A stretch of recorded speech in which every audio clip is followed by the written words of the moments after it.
Hello बच्चों, कैसे हैं आप। मैं आपका टीचर भरत पुरवार आपका स्वागत करते हैं हमारे यूट्यूब चैनल एकेडमिक अध्ययन में। चूंकि हमारी पहली क्लास है और इस पहली क्लास में हम लोग पढ़ने वाले हैं क्लास 9th की मैथ की बुक गणित मंजरी। और हम लोग शुरुआत करेंगे मैथ का क्लास 9th की मैथ की चैप्टर 3 से, द वर्ड ऑफ नंबर से। द वर्ड्स ऑफ नंबर जो चैप्टर 3 है उसका पहले पढ़ाने का मकसद हमारा यही है, क्योंकि जो हमारी मैथ है वो नंबर्स से शुरुआत होती है मैथ की। क्योंकि जो मैथ है उसमें हम लोग नंबर्स के बारे में पढ़ने वाले हैं, ठीक है। तो जो चैप्टर 3 है उसमें हमें नंबर के इतिहास के बारे में बताया गया है कि नंबरों की शुरुआत कैसे हुई, हमें गिनने की आवश्यकता क्यों हुई, प्राइम नंबर्स क्या होते हैं, रेशनल नंबर क्या होते हैं, इरेशनल नंबर क्या होते हैं, नेचुरल नंबर क्या है ना। तो इन सब की जानकारी इस चैप्टर में दी गई है।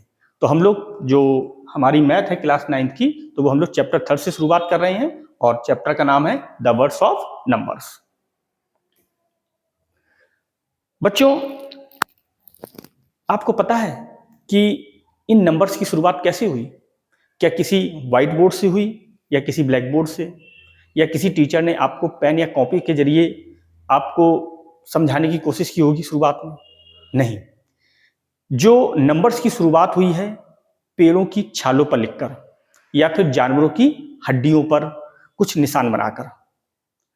अगर हम 50-60 हजार साल पहले जाएं, ठीक है, तो उस समय लोगों को नंबरों की जानकारी नहीं थी। वो नहीं जानते थे कि 1 2 3 4 या 1 या 2 3 4 ये नंबर्स क्या होते हैं।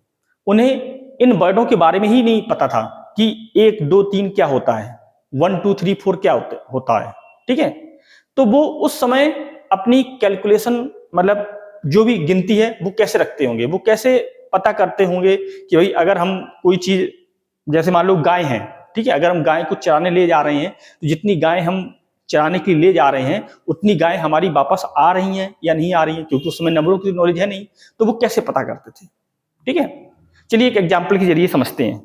मान लीजिए आप हजारों साल पहले किसी नदी के किनारे रह रहे हैं, ठीक है, और आपके पास कुछ गायें हैं। उन गायों को आप रोज जंगल में चराने के लिए ले जाते हैं सुबह, और शाम को चरा के वापस लाते हैं, ठीक है। तो आप कैसे इंश्योर होंगे कि आप जितनी गायें चराने के लिए जंगल में ले गए थे उतनी गायें आपकी वापस आई हैं या नहीं आई? कैसे आप जानकारी करेंगे? क्या आप बता सकते हैं हमें? चलिए हम बताते हैं आपको कि वो लोग कैसे पता करते थे। देखिए, जैसे मान लो, जैसे हम एग्जांपल दे सकते हैं, जैसे मान लो ये चरवाहा है, ठीक है, रोज सुबह अपनी गाय को चराने के लिए जाता है और शाम को चरा के वापस लाता है, ठीक है।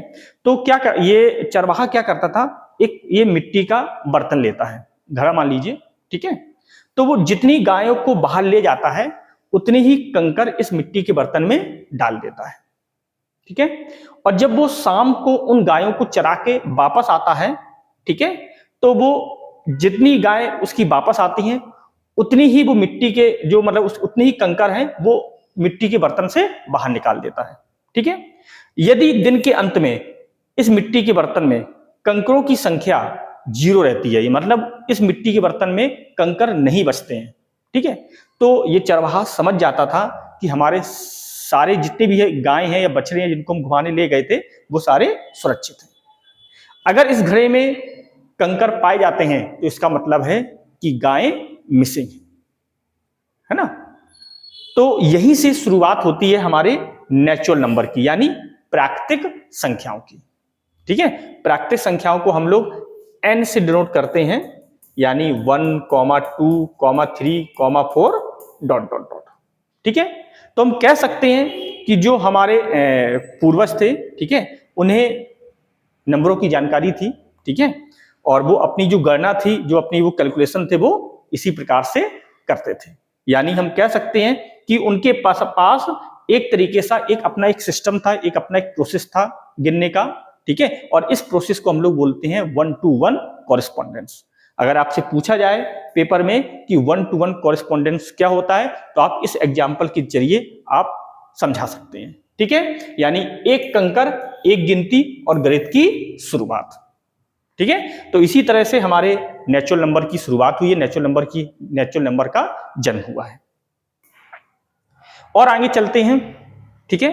तो हमें कुछ गणित जो नंबर के जो निशान हैं वो हमें कुछ अगर हम बात करें 42,000 से 43,000 ईयर्स ओल्ड, ठीक है, एक कुछ जानवरों की हड्डियां पाई गई, ठीक है। यानी हम कह सकते हैं कि ये जो जानवर की हड्डी का टुकड़ा था, ये एक प्रकार का लंगूर होता है, बबून, ठीक है, एक प्रकार का लंगूर है बबून। उसके हड्डी के पैर की जो हड्डी का टुकड़ा था, उसमें 29 नोचेस पाए गए, ठीक है। और ये हड्डी कहां पाई गई? ये हड्डी पाई गई साउथ अफ्रीका के लिबोम्बो माउंटेन के बॉर्डर कैप में, ठीक है। ये जो लिबोम्बो बोन थी, ठीक है, एक तरीके से सबसे पुरानी हम गणितीय कलाकृति बोल सकते हैं, यानी सबसे ओल्डेस्ट मैथमेटिकल आर्टिफैक्ट, ठीक है। और ये जो हड्डी का टुकड़ा है, ये कहां पाया गया था? ये साउथ अफ्रीका के लिबोम्बो माउंटेन के बॉर्डर कैप में, वहां इसकी खोज हुई थी, ठीक है। और ये हड्डी कितनी पुरानी है? लगभग में 42,000 से 43,000 ईयर्स ओल्ड, ठीक है। और ये किसकी बनी थी? ये हड्डी किसकी थी? ये हड्डी थी एक प्रकार का लंगूर है, बबून, उसके पैर की हड्डी थी, ठीक है। ये आपको दिखा भी देते हैं, ये है आपका लिबोम्बो बोन, ठीक है। तो जो लिबोम्बो बोन था, उसमें 29 एकदम साफ और क्लियर, मतलब कह सकते हैं क्लियर और साफ 29 नोचेस पाए गए, यानी निशान, खरोच पाए गए 29, ठीक है। तो इन 29 नोचेस को देखकर हमारे वैज्ञानिकों का कहना है कि ये जो 29 नोचेस हैं, ये कोई एकदम से नेचुरल नहीं बने हैं, ये इंसानों के द्वारा जानबूझकर बनाए गए खरोचे हैं, ठीक है। उनका कहना यहां तक भी है कि यह एक तरीके का दुनिया का सबसे पुराना चांद कैलेंडर है, यानी कह सकते हैं ल्यूनर फेस काउंटर है, ठीक है। क्योंकि जो हमारा चंद्रमा है, उसका जो पूरा एक साइकिल होता है फेस का उनका, ठीक है, वो 29.5 डेज का होता है, यानी उसकी 29 कलाएं होती हैं, ठीक है, जो आपको दर्शाई गई हैं, ठीक है। ये 29 कलाओं को दर्शाते, इसी के जरिए वो समझाते थे, ठीक है। और ये लगभग में आपका 40,000 से आपका 40,000 ये पुरानी हड्डी का टुकड़ा है, जिसमें आपका 29 नोचेस पाए गए हैं, ठीक है। और यहीं से हम कह सकते हैं कि इंसानों ने गिनना स्टार्ट किया, ठीक है। और हम चलते हैं तो हमें एक विशेष प्रकार की हड्डी पाई गई, जिसे हम लोग बोलते हैं इशांगो बोन, ठीक है। ये इशांगो बोन कहां पाई गई है? ये इशांगो बोन जो है वो सेंट्रल अफ्रीका के, ठीक है, कांगो में, ठीक है। और ये लगभग ये हड्डी कितनी पुरानी है? ये हड्डी है 20,000 साल से 25,000 साल पुरानी, ठीक है। और इसकी खोज कब हुई थी? इसकी खोज हुई थी 1950 में, 1950 में, ठीक है, एडवर्ड लेक, ठीक है, जो यानी कांगो का जो इशांगो रीजन है, वहां के एडवर्ड लेक में ये हड्डी 1950 में डिस्कवर की गई थी। और ये जो हड्डी है लगभग में 10 सेंटीमीटर लॉन्ग है, ठीक है। और इसमें खासियत क्या थी? इसमें खासियत ये थी, इसमें जो ये हड्डी आपको दिखा भी देते हैं, ये दी गई है इशांगो बोन, ठीक है। ये इशांगो बोन में 3 कॉलम बने हुए थे, ठीक है। तो जो पहला कॉलम था, जो ये 3 कॉलम बने हुए थे, ठीक है,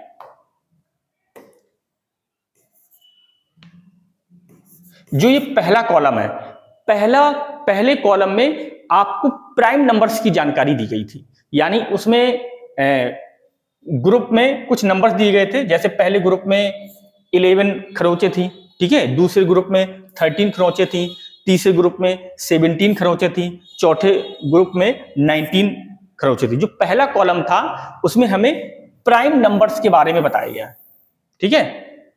और जो दूसरा कॉलम था उसमें आपको हम बता देते हैं, जो दूसरा कॉलम है उसमें आपको डबलिंग की जानकारी मिलती है इस तरीके से। मान लीजिए, जैसे मान लो जो दूसरा कॉलम है उसमें आपको जैसे 2, 4 है ना, और 3, 6, यानी इस प्रकार से खरोचे उसमें बनी हुई थी, ठीक है। और जो तीसरा कॉलम था उसमें आपको 10-1, ठीक है, या 10+1, इस प्रकार के एडिशन और सब्ट्रैक्शन के बारे में जानकारी दी गई है, ठीक है। और ये सब जानकारी नंबरों के रूप नहीं है, ये सारी जानकारी आपके इस रूप में, खरोचों यानी नोटिस रूप में दी गई थी। ठीक है, तो हम कह सकते हैं कि हमारे जो पूर्वज थे, ठीक है, उनको नंबरों की अच्छी खासी नॉलेज थी। उनको प्राइम नंबर्स के बारे में पता था, उनको डबलिंग के बारे में पता था, उनको एडिशन और सब्ट्रैक्शन के बारे में भी मालूम था। ठीक है, तो हम कह सकते हैं कि भाई हमारे जो पूर्वज थे वो नंबरों का उन्हें अच्छा खासा ज्ञान था।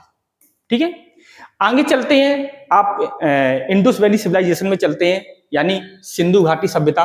ठीक है, तो वहां पर जो शहर थे लोथल और हड़प्पा, ठीक है, वहां पर बहुत बड़े बड़े व्यापारी रहा करते थे। ठीक है, तो वो व्यापार भी बड़ा करते थे, यानी उनका जो व्यापार था वो मेसोपोटामिया तक फैला हुआ था। ठीक है, तो जब ये बड़ा व्यापार करते थे तो इन्हें बड़े बड़े नंबरों की भी आवश्यकता थी। ठीक है, और बड़े बड़े नंबरों का ही मतलब ये यूज किया करते थे उस समय। और अगर हम अपने पुराने जाएं, अगर आप अपने वेदों को देखें तो भारतीय ऋषियों ने भी बड़े बड़े नंबरों का यूज किया हुआ है। अगर हम देखें तो अगर ऋग्वेद या और वेदों में देखें तो उसमें हमें 10 की पावर का यूज मिलता है, यानी उसमें हमें 10 की पावर 12 तक की संख्याओं का वर्णन किया गया है।